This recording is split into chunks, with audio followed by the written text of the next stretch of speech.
Welcome to my craft area. I'm Anna Hellman and I'm so glad you're here with me today. Let's look at today's project. Today I have an absolutely gorgeous technique to share with you that combines the use of your embossing folders and your blending brushes. I am having so much fun with our blending brushes, and we're going to link you, if you haven't seen my video on blending brushes, to that video so you can take a look at it if you want to learn more about them. But many of you who do a lot of paper crafting love embossing folders and love to use them. If you haven't tried them out yet, or if you don't have a cut and emboss machine, it is definitely something that, if your budget allows, that you can invest in that will make a huge difference in your projects. The blending brushes, you've been seeing me use them on similar projects. Now, if you don't have blending brushes, you can do what I'm doing today with sponges, but you're going to get a much more even and professional result if you use the blending brushes. So we will share a lot more about that here coming up. Now, I have a lot of samples here showing you what this technique is. It's just embossing your paper and then going over it with the blending brushes to add that color to the raised portions of your paper. So let me walk through these real quick. I'll show you some samples. Then I'm going to show you how to make this sample and this sample towards the end. So this one, I use the Parisian Flourish embossing folder, and I absolutely love how this looks. That's Magenta Madness ink, and we'll take a closer look at that here in a little bit. Here, this is the Brick and Mortar embossing folder, and then I went over it with just a touch of soft suede ink to add some darker patches to it and highlight some of those bricks that are popped out more. So I love how that one turned out. This is the Woodland embossing folder, and I just went over it with a little bit of early espresso ink. I think that is just beautiful and elegant. Here is the Tasteful Textile folder that I went over with some Mango Melody and some Poppy Parade ink. And that was that was Mango Melody cardstock to begin with. So it matched the little mat around the edge, and you can see how much darker it is with the ink added. So that one's really fun. Here is one with the Evergreen Forest embossing folder. And I'm going to link to all these products in the video description. There will be a link to take you to my blog to get the links for all the products and ordering links if you would like to add these to your collection. Now, here, I'll mention this one first. This one, I use the Scripty embossing folder, and this one I actually used sponges before I had my blending brushes. So it doesn't give quite as even of a look, but it gives you an idea of what you can do with sponges as well. Now, all of these that are left were with the Tin Tile embossing folder, and I was playing around with this for another video I'm creating. This set is actually is just gorgeous, the embossing folder and the stamps that come with it. So I've been playing around with it for another video, and this is actually where my inspiration for today's video started, was with these. I was having so much fun sponging, or using my blending brushes, on the embossing, that I decided to do some other samples with other embossing folders.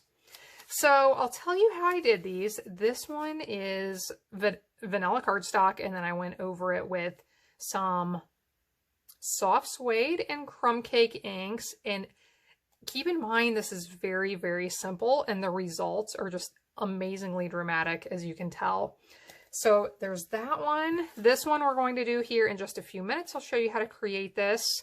And then these, I embossed the full 6x6 embossing folder. Here is that 10 tile. It comes with 4 tiles on each side. So if you do the whole piece, you get 16.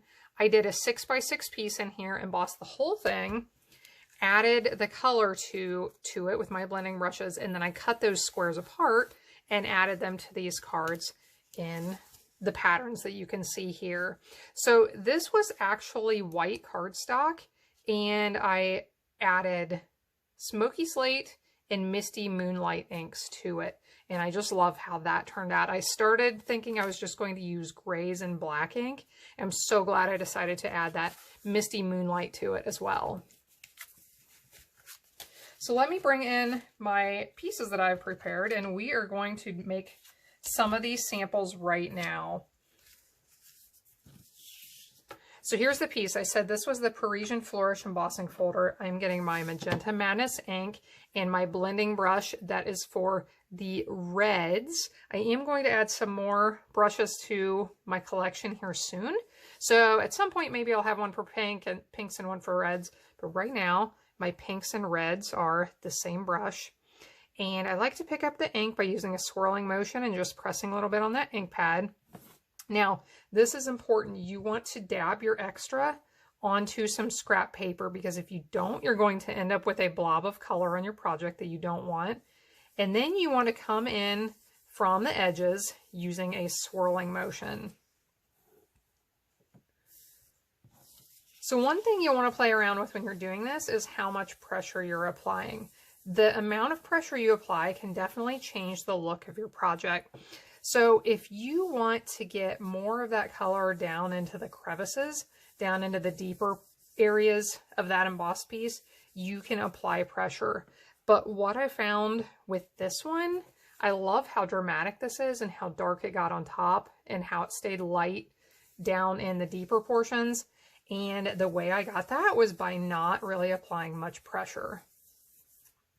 So I just went over several times with very little pressure, like I said. And the end result is that beautiful look you see here on the left. So you can do this as many times or as few times as you want to get the look that you like.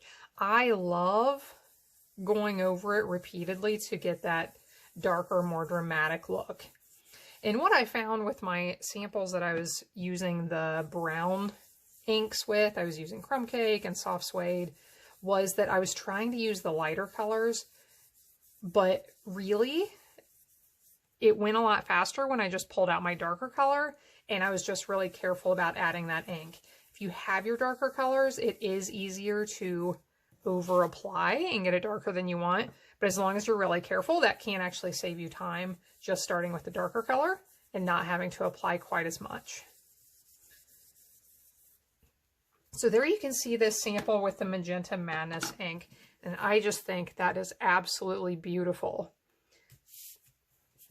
So I just mounted that to a piece of Magenta Madness, the card base, added a little tag from my Mini Messages tag set. If you haven't seen that, how you can make up tags, hundreds of tags in just a few minutes, you will need to check that out as well. So that's my first sample. Now let's look at the other one with the 10 tile embossing folder. This is Coastal Cabana cardstock. I have embossed it, as you can see, and I'll bring in my sample. This, if I had to pick a favorite of all of these card samples I just showed you, I don't know if I can pick one. It's really hard, but this is definitely one of the top 2 or 3, I would say. So here's my brown blending brush. If you have used these before with a darker color and you're worried about getting it into your lighter inks, you want to make sure you get that cleaned out onto some scrap paper. Now, I am going to start with this Crumb Cake ink, but again, like I just mentioned, you can start with a darker if you want to, and it could go a little bit faster that way. So I just blot the extra onto my scrap paper and swirl onto the project. Now, I just did something that I think is a good idea, but I'll advise you to do it with caution, which is changing the direction of my swirling on my project. So if I just swirl in a counterclockwise motion, I'm only going to get the ink onto that one side of the raised edges. So sometimes I flip it around and I go the other way as well. You may not want to flip and go the other way while you're on top of the cardstock. You may want to come off to the side and flip it, because you may get some darker ink there where you changed your direction, but for the most part, I have not noticed having problems with that. So I'm applying Crumb Cake. It is taking a little bit of time. I'm going to bring in the Soft Suede and see if I can get the color applied a little bit faster. And with this one, I am going to apply a little bit more pressure. Which embossing folder you're using also affects how hard you need to press to be able to get the color into the areas you want. This is one where I do need to press a little bit harder than I did with that Parisian Flourish embossing folder. And I just love this color combination. Looks like the age tile. What I think would be even more amazing would be to add some gold into this. I didn't do that today, but that's another idea for you if you're playing around with this at home. Okay, so I like the way that looks, but my next tip is going to be to play around with layering colors and applying the colors unevenly. So I'm going in here and I am going to just focus on certain areas, trying to get it a little bit darker and not making it even. I don't want to make this even all over, but get some areas that just have some more of that color for a little bit of variation. And what we will do next is add in a completely different color to this.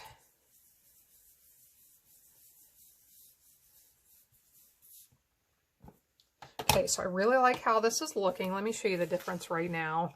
So the one on the left, we have just a little bit deeper, more rich color, I would say, than the one on the right. And the way we're going to do that is by adding some Bermuda Bay ink. So now I have my blues blending brush. And I am going to add some of this all over, but I'm also going to focus on certain areas, just like I did with that soft suede here at the end of when I was using it, and try to create some areas that have more of this Bermuda Bay showing.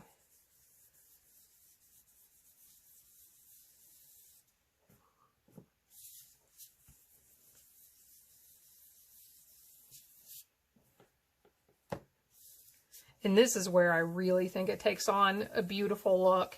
So I really encourage you to play around with the colors and mix colors that don't necessarily go together. Like when I mix the blues and the grays, here I'm mixing the Bermuda Bay with the browns.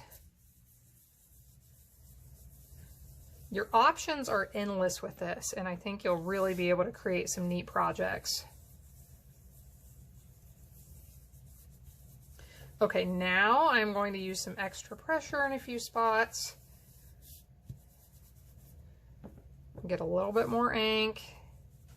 Add some extra pressure in a few places. Try to get some of that really beautiful Bermuda Bay color to come out.